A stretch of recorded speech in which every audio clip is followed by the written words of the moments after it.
A continuación, en Radio Infinita, MB Podcast Show. Un espacio para conversar sobre emprendimiento, tecnología e innovación, con emprendedores guatemaltecos que están cambiando el mundo. Conducido por Marcel Barrascut. Que lo distinto te encuentre. Esto es MB Podcast Show.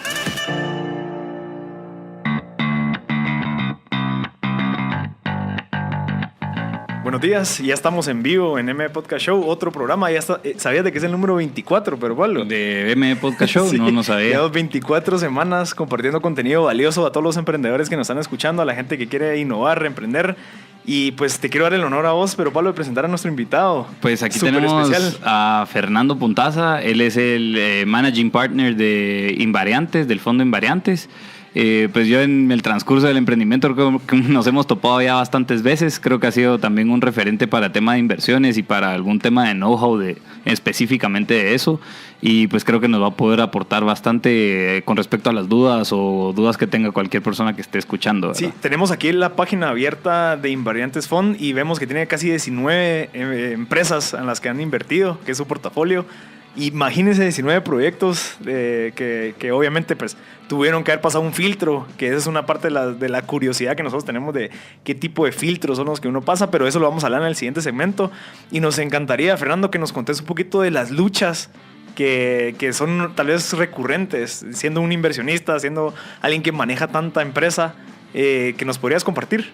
Sí, van 21 inversiones. 21 inversiones, wow. Y 4 follow-ons. Hay 2 que no están ahí porque no tienen página. Ok, felicidades. Gracias.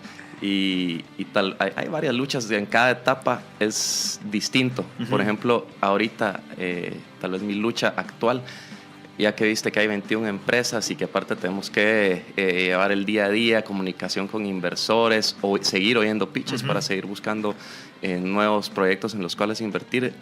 Mi lucha actual es administrar mi tiempo. Okay. Se ha vuelto bastante difícil la carga administrativa, ¿no? La gente tal vez creería que es mucho más glamuroso el mundo de ser un inversor y que solo estás conociendo gente interesante oyendo, te invierto y bueno, ahí está. No, tienes que estar al tanto, más un fondo pequeño como nosotros, al tanto de la conta, reportería a inversores, seguir oyendo pitches, platicar con las empresas de portafolio existentes y ver si tienen alguna necesidad, cómo puedes ayudar. Cool. Y hice no sé si alguien ha hecho este ejercicio, pues hice una mi tablita en Excel de cuántos correos veo al día y mando. Estoy leyendo 63 correos al día, y mandando 12.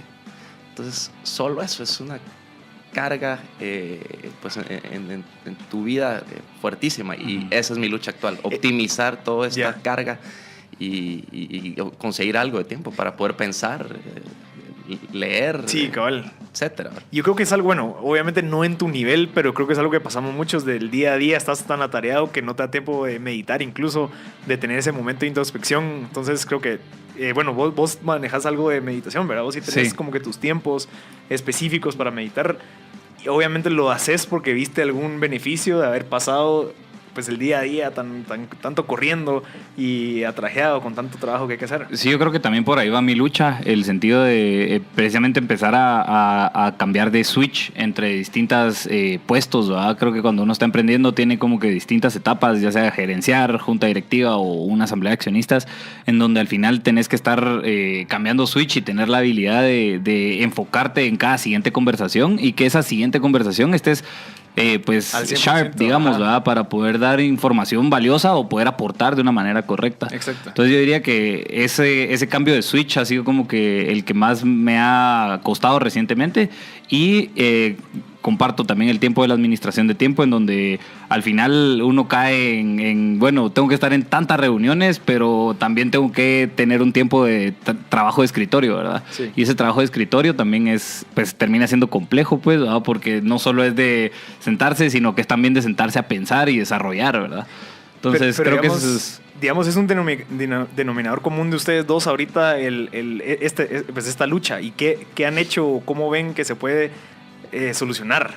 digamos, el hecho de que tenés tantas cosas que hacer, ¿cómo haces para solucionarlo, Fernando? Digamos, el manejar 21 empresas también requiere. Y tampoco no quiere decir que las maneje, o sea, pero estás atrás, tal vez. Aunque sea pendiente, que reportes trimestrales, etcétera. La verdad, nuestra injerencia en la actividad de estas empresas es mínima, a excepción de los founders que sí nos piden ayuda constantemente. Tal vez usualmente es los que son en etapa más temprana, los que más te piden ayuda.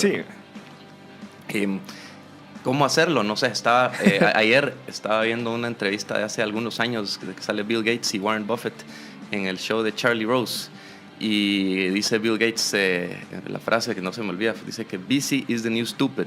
Y sacan la agenda de Warren Buffett y tenía 4 reuniones en una semana de abril. Eso es todo. Entonces, ¿cómo llegar a eso? Estoy trabajando en eso.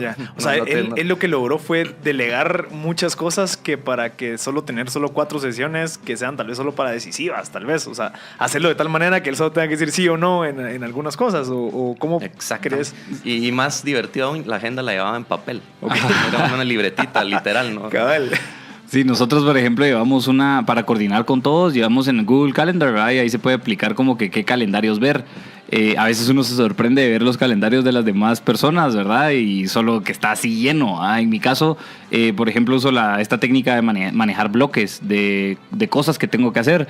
Y pues si en ese tiempo no me dio tiempo de hacerlo, pues ya solo muevo el bloque y lo coloco en otro lugar donde me dé tiempo para poder ejecutarlo, ¿verdad? Obviamente hay reuniones que no son movibles, pero va de la mano de ir organizándote el tiempo a través de Google Calendar, ¿verdad? Pero estos bloques, ¿qué pasa si, digamos, asumo que es así? Entonces yo tengo un bloque de 8 a 12 de mandar correos.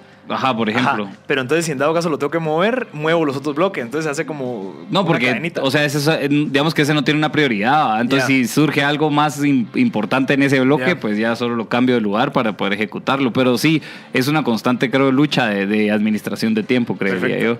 Y aprender a decir que no también. A veces cuesta. Sí. Mira, una empresa que, por ejemplo, sabes que no es tu fit.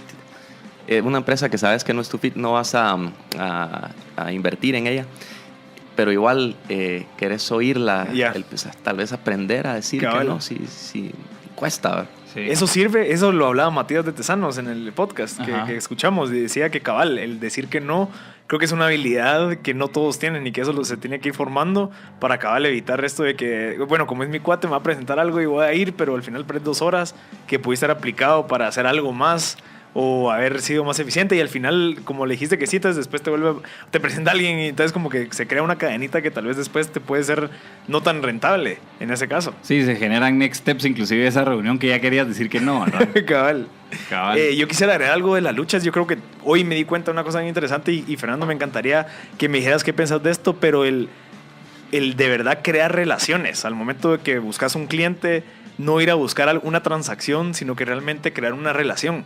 O sea, yo lo escucho y lo he leído bastantes veces, pero el hecho de considerarlo y decir, ok, yo no quiero ir a esta reunión hoy para que me digan que sí, sino que quiero ir a escuchar a la persona qué es lo que necesita, crear esa relación que yo sé que me puede aplazar 2 meses a que me digan que sí o que me digan una respuesta, pero esos 2 meses verlo como una inversión y no como un gasto. ¿Qué piensas de eso?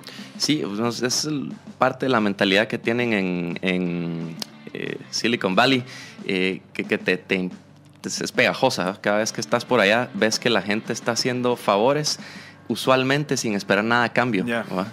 Como le dicen ellos, paying it forward without a cash-in moment in the future.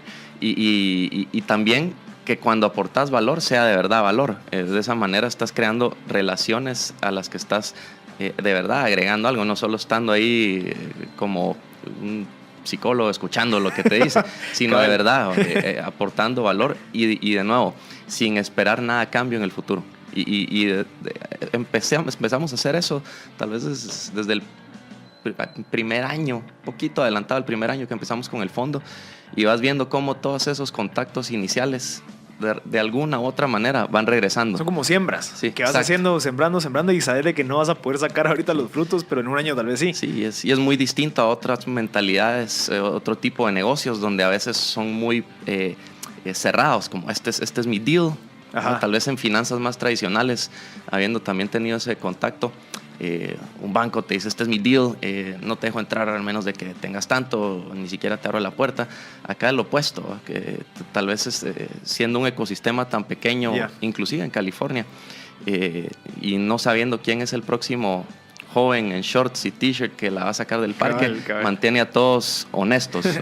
Como le voy a abrir la puerta a sin prejuicios, y quién quita a dónde va a llevar esto. Qué interesante eso, porque al final te quitas algo que tal vez tenemos en nuestra cultura, que tiene que ser de cierto estatus, y que cuidadito me viene alguien que tal vez a mí la percepción es, no, se nota que no sabe nada. Y a comparación de en otros países, como lo que estabas diciendo, sí están abiertos a recibir a cualquiera, porque incluso se puede aprender de ellos, ¿ves? O sea, por más que no te volvás su inversionista, por más que no se confíes en la empresa, pero puedes aprender de algo que él hizo, algo que quieren hacer, una visión nueva, cómo te vendió la idea. Pues ver de manera positiva casi todo para percibir y aprender de todos. Sí, yo aparte creería, hablando un poco del ecosistema, creo que estamos en una etapa de ecosistema temprano, ¿verdad? En donde si no estamos empezando a cooperar de esa manera, de verdad puede que no podamos crecer, ¿verdad? Y yo creo que eso es bien valioso lo que decís. Creo que hemos recibido bastantes mentorías, inclusive estando aquí sentados, de bastante gente que viene solo a contarnos su experiencia. 24 ya personas. Y solo escuchar de verdad un valor agregado de todas las actividades que realizan, ya sea a nivel técnico o personal, ¿verdad? De lo que saben para la hora de emprender. Entonces creo que estar abierto a poder dar ese conocimiento y en alguna especie como mentoría es algo que creo que es beneficioso para el ecosistema, más en una etapa temprana como la que está este ecosistema, ¿verdad? Sí, yo quisiera, para terminar lo que yo dije, era lo de, entonces sí recomendás el enfocarnos en crear relaciones. O sea, de verdad, no tratar de ir por el sí o por el no directamente, sino que el entender y absorber y ponerte en los pies de la persona a la que estás queriéndole incluso vender un servicio, queriéndole aprender algo, para crear de verdad esa relación que lo mejor sería que al final hubiera una transacción que sea beneficioso para ambas partes. Sí, es correcto. Al menos a nosotros, de nuevo, desde el lado de vista siendo inversores, tal vez no vas buscando clientes, vas buscando empresas en las cuales invertir, founders que te inviten a participar. Pues eso casi es un shift, ¿verdad? No tienes que estar, como te digo, buscando clientes, sino de verdad aportando valor a esos founders. Eso es lo que hace tu marca como fondo. Que este founder le dijo a este otro, que te presentó a este otro, que te presentó a este otro, y esa otra fue en la que invertiste. Cabal. ¿Por qué? Porque en toda esa cadena fuiste con apertura. Sí, generando valor.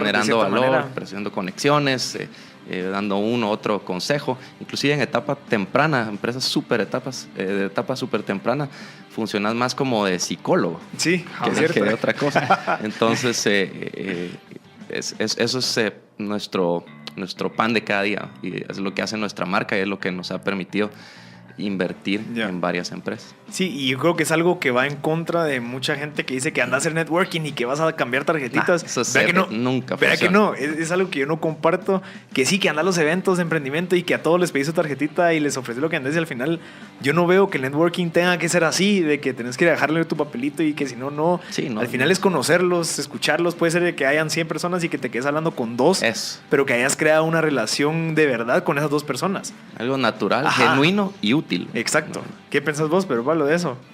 Pues aquí me comentan que amén a eso del psicólogo. Al final creo que es muy necesario tener ese apoyo como emocional, ¿verdad? Al final conexión de cuentas, emocional. Esos vínculos emocionales, ¿verdad? En donde al final te ayuda a sobresalir esos retos que en etapas tempranas son mucho más duros, ¿verdad? Y yo creo que ahí sí que amén a eso del psicólogo. Creo que también estoy muy de acuerdo en que uno necesita, inclusive como emprendedor, pues ese apoyo, ¿verdad? De quien pueda venir, y más si alguien que tiene un conocimiento, pues que sabe hacia dónde va. Exacto. En etapa temprana y cómo seguir creciendo a una siguiente etapa, ¿verdad? Creo que vamos a un corte. Vamos a ir a un corte y ya regresamos con el segundo segmento, donde le vamos a hacer preguntas y respuestas a Fernando.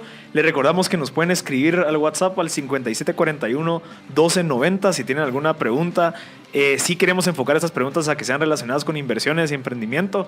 Entonces nos la pueden hacer al WhatsApp o nos pueden llamar al 2369-7389. Regresamos después de un... MB Podcast Show por Radio Infinita. Ya estamos de vuelta en M Podcast Show. Le recordamos a la gente que nos acaba de sintonizar de que estamos en un espacio donde conversamos con emprendedores que están cambiando el mundo. En este caso, pues tenemos a Fernando Pontaza, inversionista y fundador del fondo de Invariantes. Creo que es una persona interesantísimo de poder conversar. Estamos a punto de hacerle preguntas. Si quieres empezamos contigo, pero Pablo. Tal vez, Fernando, si nos contás un poco de tu background, cómo llegaste, digamos, a ser un managing partner de Invariantes. Es un camino ahí enredado. Ajá. ¿Y de dónde adquiriste ese know-how para poder llegar a donde estás ahorita? Que tiene, por cierto, la gente que no había escuchado antes, tiene 21 empresas bajo su portafolio de inversión. Correcto. Ajá. Tal vez mi carrera universitaria fue en sistemas y eso me dio tal vez un fundamento sobre el cual crecer, y tal vez por lo que logro entender a brocha gorda las particularidades técnicas de los proyectos que invertimos, porque el fondo invierte en empresas en etapa temprana cuyo núcleo de negocio es el software. No importa el sector y geografía, invertimos Guatemala, México, Estados Unidos, pero software es ese común denominador. Entonces empecé estudiando sistemas, fue en la Marroquín. La Marroquín me abrió los ojos a economía, la economía austriaca, finanzas, aunque la carrera de sistemas llevaba una carga fuerte de finanzas y economía, y decidí, esto es lo que de verdad me gusta. Pero en Guatemala nadie me abría las puertas para un trabajo en finanzas porque decían, este es de sistemas, porque va a trabajar en sistemas. Que en Guate así funciona. Yeah.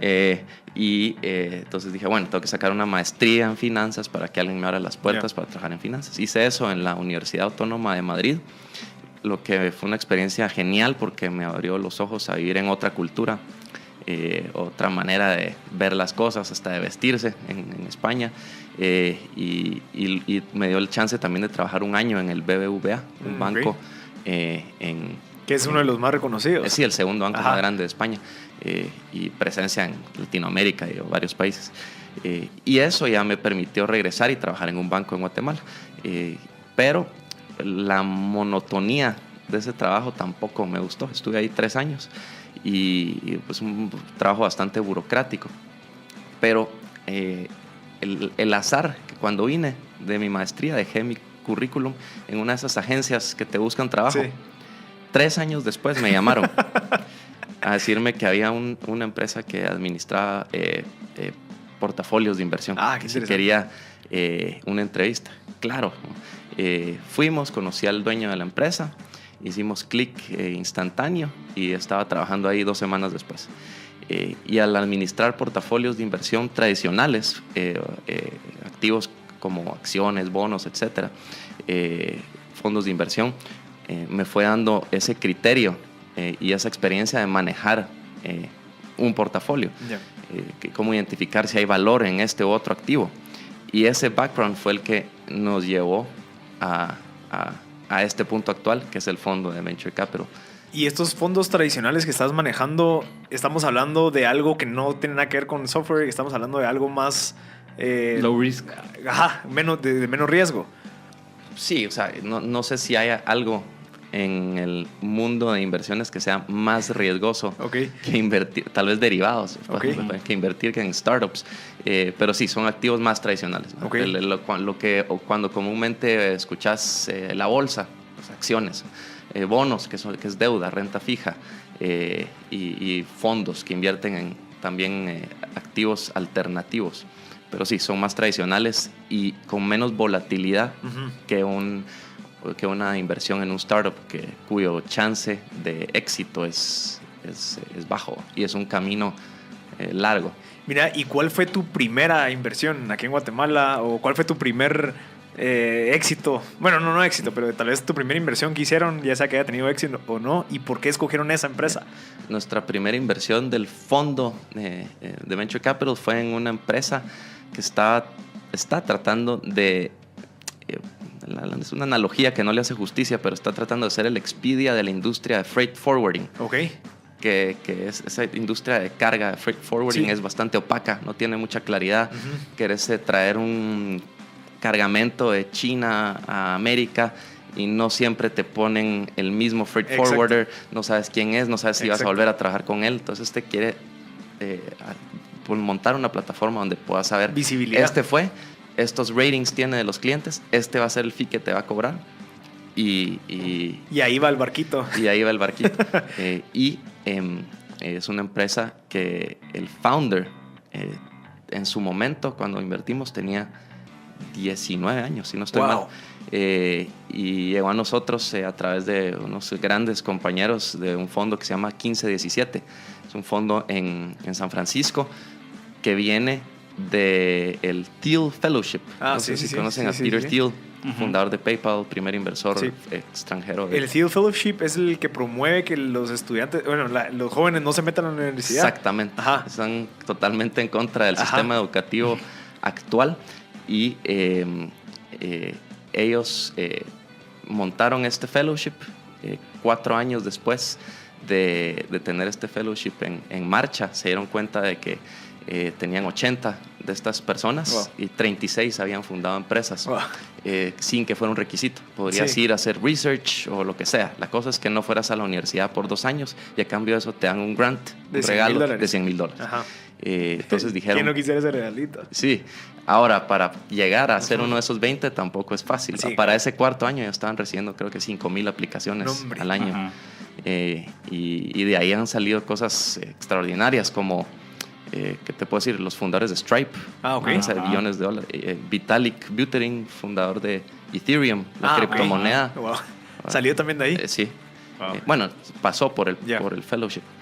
Entonces, pues trabajamos muy de cerca con ellos y a través de ellos nos llegó esta oportunidad.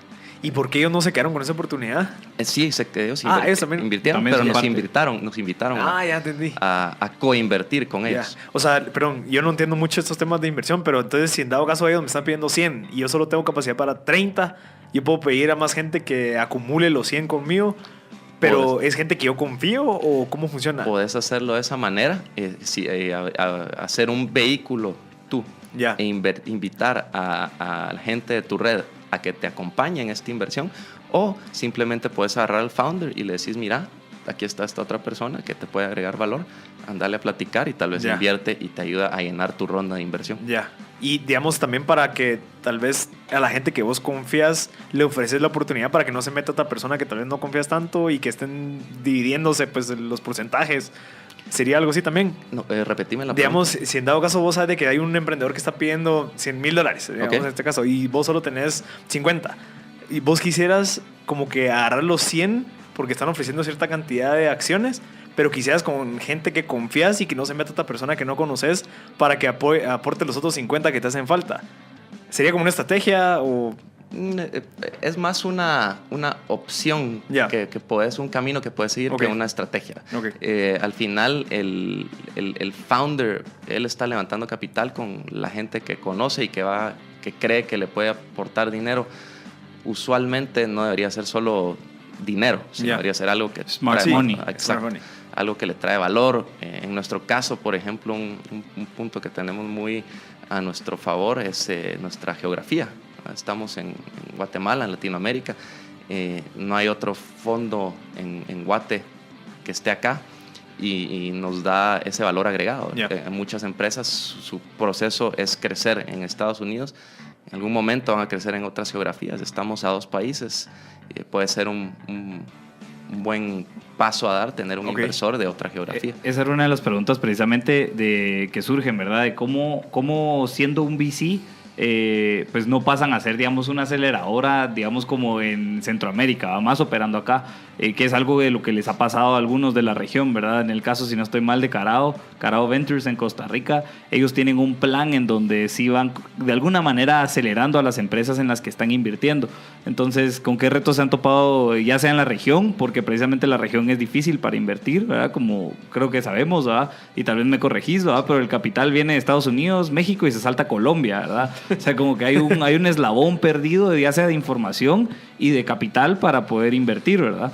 Entonces, más o menos por ahí va la pregunta, ¿verdad? ¿Qué dificultades hay en la región y qué otros VCs o know-how de, no sé, contrapartes existen en la región, ¿verdad? Sí, Carao está haciendo un excelente trabajo. Conozco a Adrián y es pues, genial. De hecho, ya nos ha invitado a invertir en en un par de empresas con él y lo están haciendo bien, pero es otro modelo. Ahorita creo que es posible que vayan a hacer un fondo. No quiero hablar en su nombre, ¿no? Okay. Invítenlo al programa. Sí, sería genial.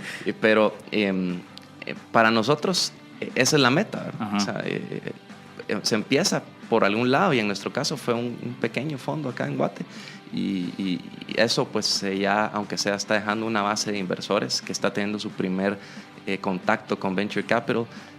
A más de alguno u otro founder con los que hemos hablado en Guatemala, pues ya saben, habrá sido su primera experiencia en hacer un pitch a un inversor institucional y eso, ir plantando las semillas en Guatemala de lo que puede llegar a ser por todas las ventajas que tiene Guatemala: bajos costos, proximidad geográfica, misma cultura que Estados Unidos, buen inglés, debería ser más, pero cuesta, porque también cuando un startup inicia, le apunta a mercados masivos. Centroamérica, y menos un país de Centroamérica, no cumple con esa definición. Entonces, los ojos de un startup van a otro lado, Estados Unidos, México y otras geografías con donde el mercado que están atacando sea masivo. Pero eso estás diciendo que así debería de ser, o así es en Guatemala. No, ¿cómo así en Guatemala? Pero pensé que, creo que la pregunta era también como que ¿qué le hace falta tal vez a la gente de Guatemala? A pesar de que tenemos muchas similitudes a los de Estados Unidos, ¿por qué es que hace falta?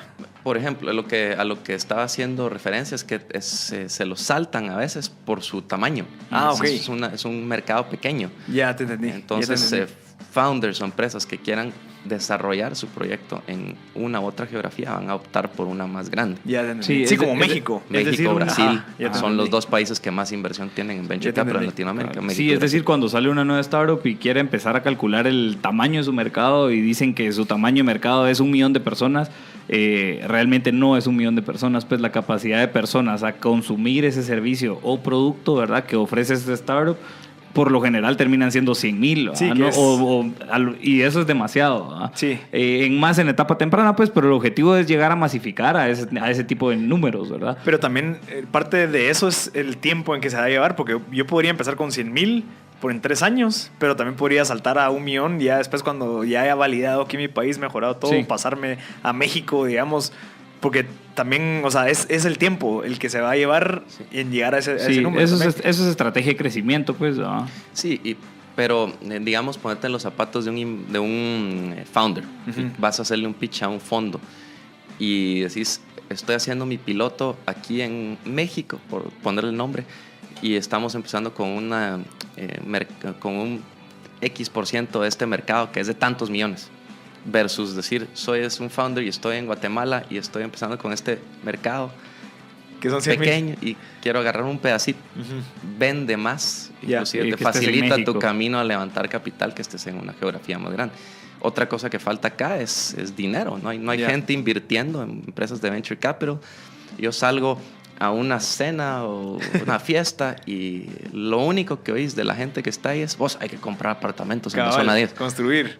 Entonces, y ni siquiera han calculado qué tasa de retorno va a tener esta inversión ni nada. O sea, eso es una buena inversión. Entonces, hay mucho estigma, no sé si es la palabra adecuada, cuando se platica de inversiones de Venture Capital.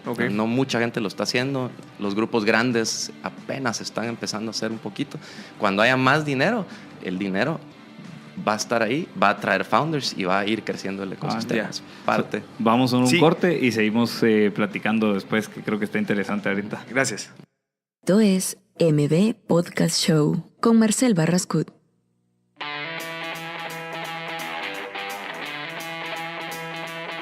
Ya estamos de vuelta en MB Podcast Show, pero Pablo, tenemos bastantes preguntas. Tenemos a Fernando Pontaza, uno de los fundadores de uno de los el primer fondo de inversión en Guatemala, se llama Invariantes Fund. Que no quiere decir que somos los primeros inversores en Venture Capital en Guatemala. No le quiero quitar para nada ese crédito a otra gente que se lo merece, como People Fund y otros. No, creo que para concluir el tema que estábamos hablando antes del corte era la noción de los inversionistas en Guatemala, que todavía son conservadores con respecto hacia dónde invertir, ¿verdad? Por ejemplo, lo que mencionabas de comprar un apartamento, ¿verdad? Son inversiones que de alguna manera el riesgo es mucho más bajo y son conservadoras, ¿verdad? O sea, invertir en una startup, como bien lo platicábamos, es de riesgo mucho más alto y que de verdad no hay otra cosa más riesgosa que invertir en una startup, ¿verdad? Entonces esto nos lleva a las siguientes preguntas, que era ¿qué riesgos corre un emprendedor al levantar capital? ¿Y qué le podría pasar si ejecuta mal ese capital? Es decir, yo le voy a pedir dinero a ustedes y de verdad no salió los números como estaban las proyecciones y de verdad solo no le pega nada y se quemó el dinero, digamos. Ese es el paso más feo de Venture Capital, pero es común.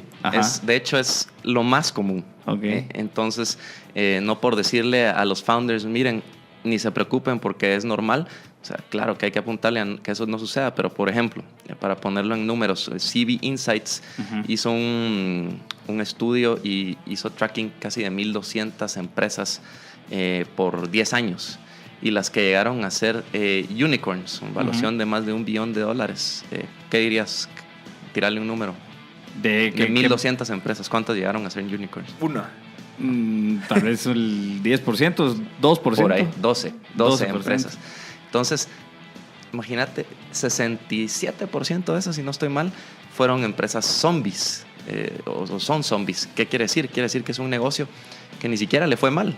Está generando utilidades, tal vez creciendo poco, a tasas de menos de 10%, etcétera, pagando sueldos y etcétera. Pero, ¿qué quiere decir eso para un inversor? No me sirve de nada si esa empresa no se adquiere por alguien más o sale a la bolsa. No tengo un exit y regreso, un retorno de mi inversión que yo le puedo distribuir a mis inversores. Entonces, solo ahí ya tenés que las probabilidades de que una empresa quiebre, que al menos que sean startups, es altísima. ¿Qué pasa? No sé si la pregunta era más específicamente qué sucede. Pues se cierra la empresa, el inversor, en este caso nosotros, perdemos ese dinero. Corren ese riesgo, pues. Y el founder pues habrá perdido dinero. Si es que usualmente todos los startups empiezan con Friends, Family and Fools, pues perdió el dinero de sus amigos, su familia, su tiempo y se acabó ese proyecto. Ahora, de esa experiencia, usualmente pues nace otra empresa y tal vez es la segunda empresa que va a ser exitosa. Pero a lo que voy es que en este juego de Venture Capital el fracaso no es mal visto para nada. Y eso es algo que también creo que hace falta cambiar ese chip en geografías como la nuestra. Alguien tiene una empresa, le va mal y quiebra y puches, no voy a trabajar con él nunca más.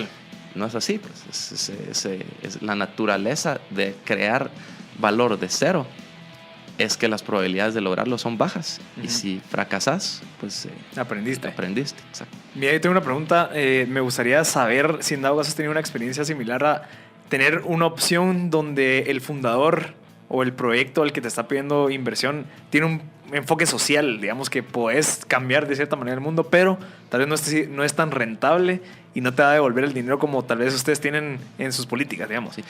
¿Qué hacen ahí? No decimos que no a una inversión que está buscando impacto social.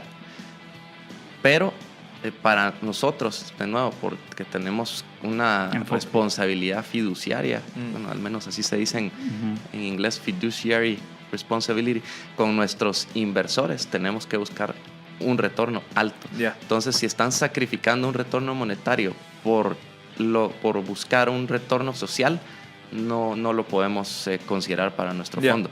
Pero no quiere decir... Son sus políticas. Exacto. No quiere decir que no hayan fondos que invierten en precisamente ese tipo de empresa, como aquí en Guatemala, inclusive Pomona. Es un fondo que invierte en empresas que están buscando impacto social. El FOMIN también le da...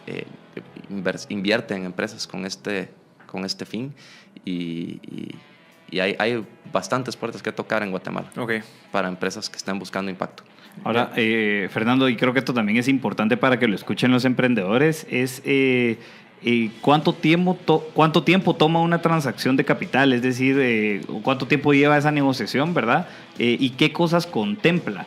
de alguna manera esto es importante que lo escuchen, digo yo, por documentos que se puedan llevar, pitch que se tengan que ir aplazando, términos, en fin, como que ¿cuánto tiempo estimado contempla esa negociación, digamos, y qué cosas contempla esa negociación? Sí, es caso por caso, pero para darles un paso a paso del proceso usual, todo empieza con un deck, un pitch deck. Ese pitch deck es una presentación de tal vez unas 15 a 20 slides que describe 4 cosas principalmente. Mercado, de nuevo, porque el mercado es el que va a mandar si una empresa puede llegar a ser masiva o no. Pues tener el mejor producto en un mercado pequeño que no va a lograr esa escala para hacer una buena inversión desde la perspectiva de un fondo de inversión. Luego, aparte de describir el mercado, se describe el equipo. Es muy importante que el equipo tenga un track record o la capacidad de hacer todos los pivots o cambios en el camino que requiere un startup, que usualmente termina siendo algo completamente distinto a la idea inicial. Luego el producto, que sea una orden de magnitud mejor que lo que existe. Los unit economics, cómo hace dinero esa empresa. Y luego se entra en la negociación de evaluación. Y eso va a depender de nuevo de la fortaleza del equipo, de las tasas de crecimiento que tengan a la fecha, etc. Y mencionaste documentos. Usualmente las inversiones se hacen en acciones preferentes, que es pues directamente comprar un porcentaje de esa compañía. Y también un mecanismo muy común es un convertible note, que es un contrato como un híbrido, en realidad es una deuda que al plazo de 1 año y medio o 2 años o cuando entra un inversor institucional se convierte en acciones. Entonces nos evitamos pelearnos por la evaluación hoy y decimos, bueno, yo te voy a dar este dinero y a cambio vos me vas a dar chance de entrar en la empresa cuando venga un inversor institucional dentro de 1 año, 1 año y medio, a un descuento o a no más de una evaluación que se llama el CAP. Entonces, digamos que decimos que una tasa, para ponerlo en números, y tal vez así se entiende más fácil, estas notas llevan una tasa de descuento de 20% y un CAP, llamémosle, de 4 millones. Y yo les doy este dinero, la empresa ejecuta su visión, le va bien, y en ese momento ya salen a levantar capital a una evaluación, digamos, de 10 millones. ¿El CAP de 10? No. El CAP es de 4. El CAP es de 4. Ya. Entonces, cuando levanta capital a 10, yo voy a entrar a 4. Ya. A valor de 4, digamos. Entras a comprar a valor de 4. Sí, el CAP es como el límite que vos le pones. Exacto, el límite superior que voy a pagar. Ya. En realidad entras a lo que más te convenga, o el descuento o el CAP. En este caso de 10 millones, el CAP sería lo que te conviene. Lo que me conviene. Sí, porque compras más barato al CAP que pusiste. Exacto, al precio actual. De la evaluación actual de 10, lo compras en 4. Entonces, pues les diría que se familiaricen con el concepto de un convertible note a cualquier founder, sin duda. Hay un buen libro que se llama Venture Deals, que es tal vez el que más recomiendo para los founders, para leer todo este proceso y todos estos detalles. Sí, creo que es una referencia valiosa. Ahora, con respecto a, y esto tal vez un poco invariantes, ¿cuánto tiempo se tardan en colocar inversión? Es decir... Sí, esa era la otra parte de la pregunta. Depende. Tal vez de 3 semanas a 2 meses. Okay. Pero en general preferimos que los founders nos hablen inclusive antes de que estén levantando capital, porque de esa manera empezás a tener ese roce con él y puedes validar esa variable tan importante que es el equipo. Exacto. El carácter de esa persona, cómo va ejecutando a lo largo del tiempo. En un escenario ideal, habremos hablado con el founder por 1 año antes de que nos llegue a pedir capital y vemos qué ha hecho cómo ha ido progresando. Sin ese dinero. Exacto. Ajá. Y le puedes dar ya un check a esa calidad de founder. Sí, por sus skills, digamos, ya sea soft skills de management o soft skills de concepto de negocios, ¿verdad? Cosas que al final, o de entendimiento de mercado, ¿verdad? Creo que es importante. Sí, ejecución. Y también de actitud, pues, o sea, si estuviste un año antes de darle el dinero y viste que fue creciendo y viste que fue viendo cómo hacía para crecerlo y, o sea, ya validas de que si le haces $1 millón, el cuate va a hacer maravillas, pues. Exacto. Cuando logró hacer algo sin ese presupuesto. Exacto. Yo tengo una pregunta, Fernando. O sea, ¿consideras que el founder, o al menos el que tuvo la idea, el CEO, bueno, no, yo creo que un CEO sí tiene que tener ciertas características de conocimientos básicos de finanzas, pero ¿qué haces cuando el founder es muy técnico o tiene mucho know-how del servicio, la raíz del servicio, del producto que venden, pero no tiene conocimientos de finanzas, no sabe cómo explicarte eso, lo de las convertible notes, los descuentos? O sea, ¿qué pasa en ese momento?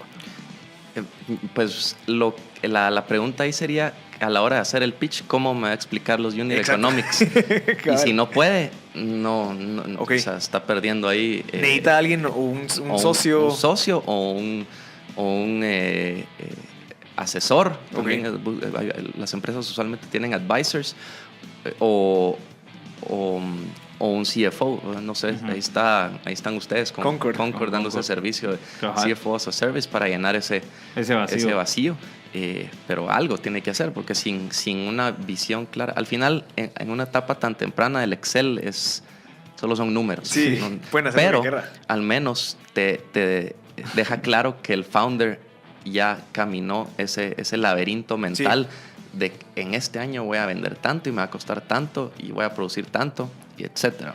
Sí, ese ejercicio mental a veces inclusive te para en seco y ya ni siquiera salís a levantar capital porque te das cuenta de que no es una buena idea. Okay. Perfecto, Fernando. Pero Pablo, vamos a ir a un corte y regresamos con el último segmento. Creo que quedan ¿cuántas preguntas? Sí, un par. Entonces, buenísimo. Entonces vamos a ir a un corte y regresamos con más MM Podcast Show.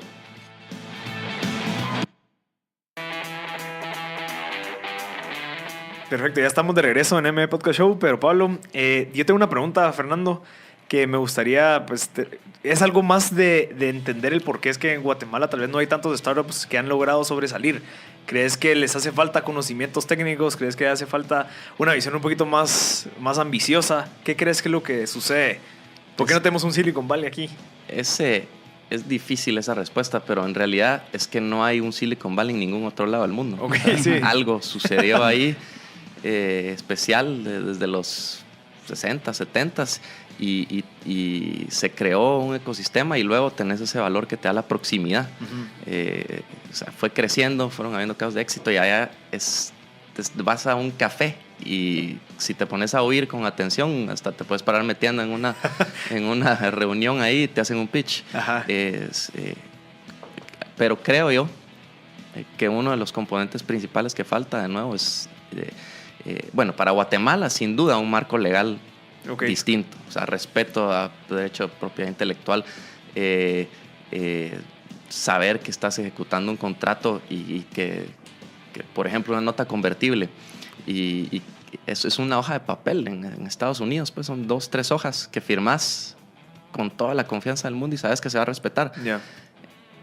¿Podrías esperar eso en Guatemala? No sé, es mi experiencia. Okay, eso ya es de la persona que está detrás de esas. O sea, que se respete general, un contrato pues, privado. La cultura, digamos. La ley, vas a pistear a un juez y etcétera. Podemos estar de acuerdo de que es común en Guatemala que eso suceda. O sea, eso ya es un limitante. Solo ahí ya estás parado agregándole más riesgo a una empresa que ya de por sí es extremadamente riesgosa. Luego. Falta capital, no hay fondos y empresas dispuestas a invertir en esto. No sé si las grandes familias de Guatemala invirtieran 5% de su patrimonio en startups, te puedo garantizar que sería un ecosistema mucho más activo en vez de edificios y en vez de construcciones tan grandes, centros comerciales. Sí, no que quiera criticar esas otras inversiones. Ni yo decirle a las grandes familias que tienen tanto éxito cómo manejar su dinero, pero es usual que un high net worth individual en Estados Unidos tenga más o menos 8% de su capital en alternative investments. como parte de su portafolio, porque no se mueve en correlación directa a la bolsa, a commodities, a bonos, etcétera, y puedes tener un retorno exponencial para una inversión pequeña. Entonces, pero creo que eso no forma parte de la mentalidad de las personas que de verdad tienen patrimonio en Guatemala. Entonces, hasta que esas cosas no sucedan, no haya más dinero, más fondos invirtiendo acá, los fondos serían los que atraen a los founders, que ya saben que tienen puertas que tocar para levantar capital, y entonces van a haber más, y entonces ahí se va moviendo esa bola de nieve, ¿no? Ahora, y una pregunta también, y creo que agregando tal vez al tema, es de que también falta un vehículo legal, ¿verdad? Por ejemplo, una SA, es muy difícil levantar capital en una SA, ¿verdad? Y no solo levantar, sino cerrarla. Tratar de cerrar una sociedad. No sé si has venderla. oído, alguien debería hacer un libro de cerrar una empresa en Guatemala. Es un proceso doloroso, largo y caro. Y cuando es un startup, y ya hablamos de que de 1,200 empresas, 12 llegan a ser unicorns y 5 de cada 10 o más truenan, necesitas un mecanismo que agilice eso. Puedas abrir y cerrar una empresa rápido. Exacto. Cosa que sí puedes hacer en otros países. Y digamos también, bueno, yo he ido a estos eventos donde presentan negocio y todo. ¿Cómo ves a la gente? ¿Crees que estamos viviendo en una realidad que no es la nuestra, que pensamos que funciona como Estados Unidos, que llegamos y pichamos y ya nos dan dinero? Porque no es así, yo no entiendo que no es así, pero se vende como que si así se hace. No, pero lo que sí te digo es que Guatemala está dando pasos agigantados hacia adelante en lo que es Venture Capital. Hace 3, 4 años no había nada, y de repente vino Kinerlat, que fue un evento de Yossi Bardi, que también hizo con Matías y Yanma Bardi. Fue un éxito. Y luego ya tenés el año pasado, no sé si alguien acá fue al Volcano Summit. Sí, ¿Vos fuimos. fuiste? Pues ese evento ya es de es calidad mundial, pues, con speakers de Singularity University como Pascal Finet y un pitching competition, y ya las empresas que estaban presentando con su deck bien armado, financials, o sea, es una ola. Se está subiendo el estándar también. Que está empezando y va definitivamente hacia adelante. Sí, creo que esos eventos que mencionas son una buena referencia de que se está generando este ecosistema, ya sea desde eventos hasta inversionistas, hasta emprendedores, hasta lugares de coworking, hasta este programa precisamente que está hablando de esto. Creo que, o sea, no solo es moda, digamos, de alguna manera es el inicio de todo un ecosistema que en otros países ya funciona de forma natural para hacer negocios, pues, ¿verdad? Entonces creo que es valioso. Y dicho eso, también hay que ser honestos en que también Latinoamérica en general, por más que México y Brasil sean pues nuestros mejores ejemplos, también Latinoamérica en general está a pasos, pero lejísimos de Estados Unidos. No me vas a decir que no es exacta la cifra, pero algo así como $99 billones se levantaron para Venture Capital en Estados Unidos el año pasado. No, hombre. Y Latinoamérica, en 2017, creo que fueron 8 billones, incluyendo Private Equity. Y Venture Capital fue 1 billón. O sea, te das cuenta qué tan atrás vamos como región. Exacto. Estamos hablando de un país contra una región total. Sí, en lógica de inversión, al final, creo que yo he estado leyendo el libro de Principles, que creo que lo hemos comentado bastante acá. De seguro lo conoces bastante bien, de Ray Dalio. Pero una de las cosas que me ha sorprendido a la hora de irlo leyendo es la cantidad de mecanismos financieros para invertir, pero desde hace años, o sea, desde los 70, digamos, ya estaban hablando de mecanismos financieros en donde se puede invertir o distribuir el patrimonio, portafolios, ¿verdad? Solo ya llevarnos 30 años de tener una lógica de estrategia de data de inversión, claramente es llevarnos décadas, ¿verdad? Correcto. En un ecosistema de financiero, digamos, ¿verdad? Sí.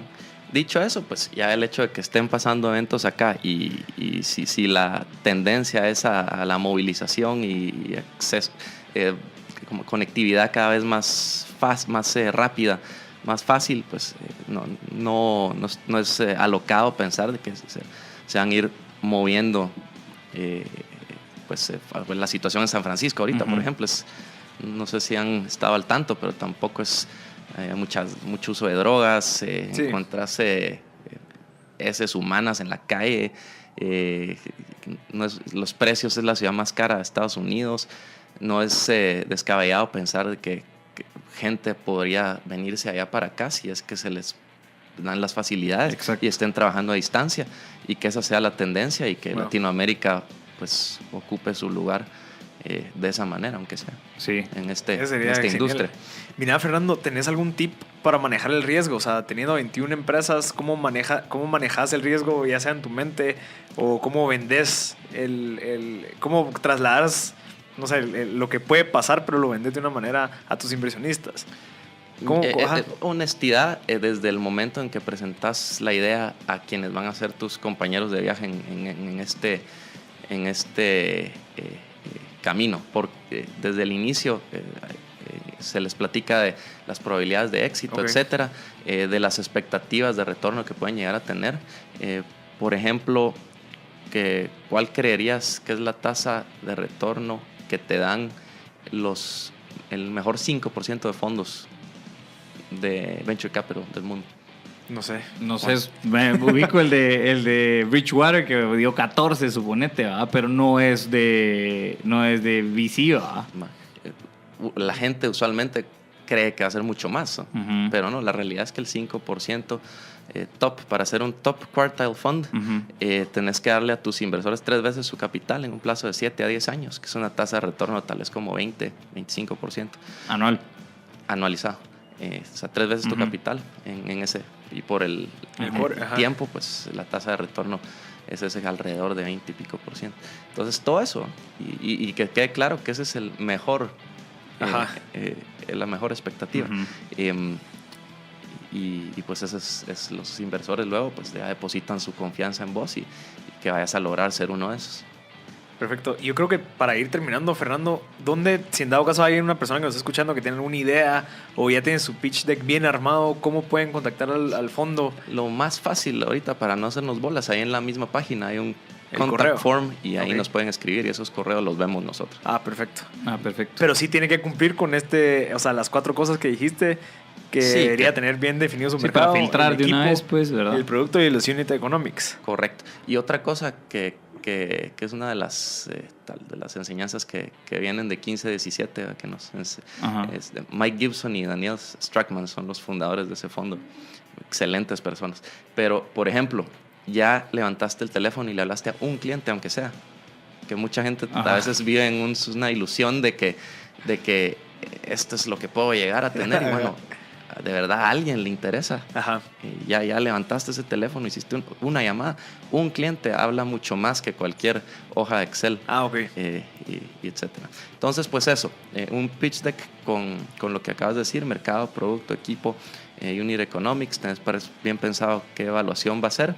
Y que sea software. Cabal. Para nosotros, ¿no? Sí. Hay otros fondos que no les importa eso, pero para nosotros sí importa. ¿Y tú recomendarías que incluso las personas que tal vez no tienen bien definido esto, hay algún tipo de incubadora o hay algún tipo de aceleradora donde yo llego con la idea y me dan todo lo que tenemos que trabajar durante cierto tiempo para poder llegar a ser presentable a un VC? Sí, hay programas en Guatemala que lo están haciendo. Multiverse está haciendo algo así. También hay programas en México. 500 Startups está ahorita justo abierto para recibir aplicaciones en México. Es un excelente programa, y como ese hay más en México. Pero en esta era se lo anda a internet y vas a encontrar todo, sí. Empezando por ese libro de Venture Deals que les recomendé, y no hay escasez de información. Ok, perfecto. Pero Pablo, ¿querés terminar con algo? Pues yo creo que agradeciéndote. Realmente creo que es de valor tener información de esta para las personas que están escuchando, de cómo empieza el mundo o Guatemala, de alguna manera, entender el ecosistema de inversión, ¿verdad? O de emprendimiento, y cómo la inversión es clave como un actor principal dentro de todos estos, ¿verdad? Ya sea para las empresas, ya sea para inversionistas que empiecen a cambiar lógicas de inversión, en donde invirtiendo en tal vez un porcentaje de su riesgo es también valioso porque puede traer retornos, ¿verdad? Obviamente se puede perder, pero por eso mismo es riesgo, y saber de que empezar a implementar esta lógica de inversión en Guatemala creo que es clave, ¿verdad? Sí, cambia un país incluso, pues. Exacto. Sí, tal vez justo en línea con lo que acabas de decir, te dejo este número. En Estados Unidos se invierte año con año 0.2% del Producto Interno Bruto en Venture Capital, 0.2%. Y las empresas que han nacido de Venture Capital son más del 16% del Producto Interno Bruto. No. Imagínate el cambio que eso puede ser para un país como Guate. Increíble. O sea, invirtieron el 0.2 y ahorita es del 100% es el 16% del PIB. Más del 16%. Wow. Increíble. O sea, sí. Y creo que no sé, tal vez para terminar, que la gente se eduque también de cómo puede, de verdad, poner una empresa de tal manera estructurada para ser atractivo para inversión. O sea, no solamente, digamos, todo lo que hemos hablado del CFO as a Service es necesario para las startups de poder tener una estructura financiera, incluso legal, para poder ser atractivo y a jalar inversión. Sí, que también vayan a buscar inversión cuando se necesite, no solo porque voy a ir a buscar inversión, sino que es porque ya necesito meter la inversión, mi flujo de caja ya me dice que la necesita para una posible expansión, una cantidad de clientes también lo necesitan, en fin, que sepan que vayan a buscar inversión, pero cuando lo necesiten, no solo por ir a buscarla. Perfecto. Muchas gracias, Fernando, por tu tiempo, pero Pablo, gracias y los vemos el otro martes en otro show de M Podcast. Gracias, Fernando.